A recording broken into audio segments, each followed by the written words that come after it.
Welcome back to the Trauma Factory. Rent a Girlfriend. Chapter 403, titled The First Time with My Girlfriend, Part 2, is finally here. And if you thought Kazuya had hit rock bottom, you were wrong. He found a shovel and kept digging. The chapter opens with Ruka confronting Kazuya in his room, not with anger, but with desperation. She's in a black swimsuit, she's trembling, and she's ready to force the issue. And what does Kazuya do? The only thing Kazuya is physically capable of doing when faced with a decision. He tries to run. He races for the door, panic setting in, thinking, "My whole body and soul's alarm is telling me to run from this room." This is the Kazuya we know, a literal flight response to confrontation. But then Ruka hits him with the emotional nuclear option. She pleads, tears in her eyes, "Please don't go." And this is where Kazuya's brain short circuits, where the idiocy begins. He freezes. He's under what the manga calls a paralyzing spell, Kanashibari. And what is the reason for this paralysis? Does he suddenly realize how manipulative Ruka is? No. Kazuya's idiotic internal monologue goes like this. "If I run now, when an innocent girl has gone so far as to approach me in a swimsuit, I will inflict an everlasting emotional wound on her." Host, frustrated comedic. Wait just a second, Kazuya.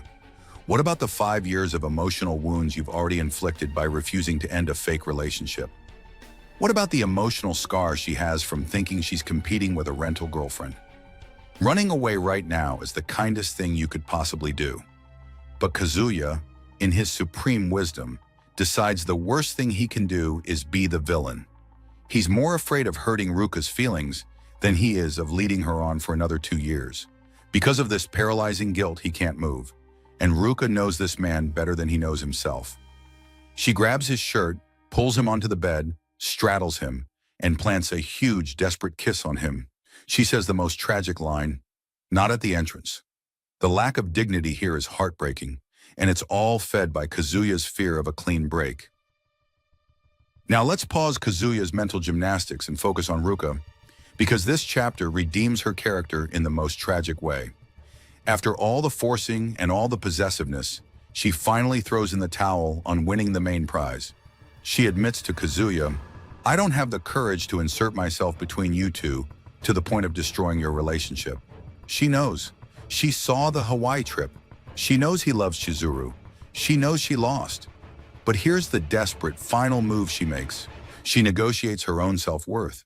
She tells him that even though she knows she can't be his wife, her first time must be with him. She's essentially offering a trade. "Give me this one final piece of validation, and I will walk away." It is a heartbreaking admission of defeat and a reflection of years of emotional exhaustion.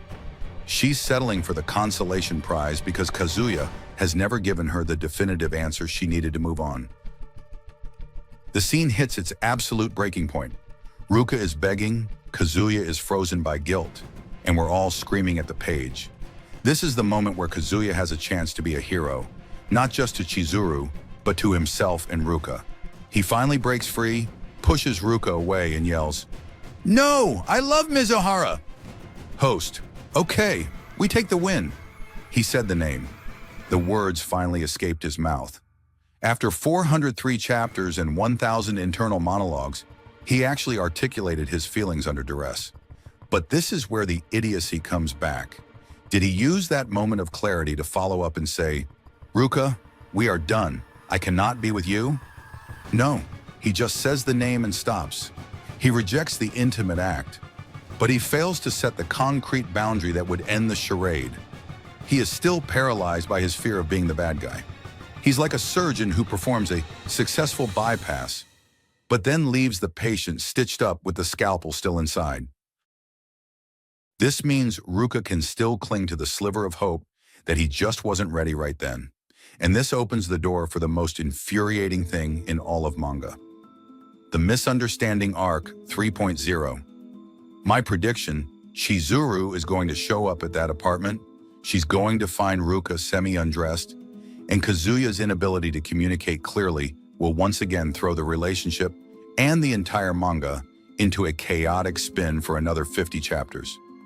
This chapter was a step forward and 2 giant steps back, all thanks to Kazuya's monumental idiot brain. What do you think? Did Kazuya finally cross the line of idiocy? Or was his "I love Mizuhara" enough to save his soul? Let me know in the comments below.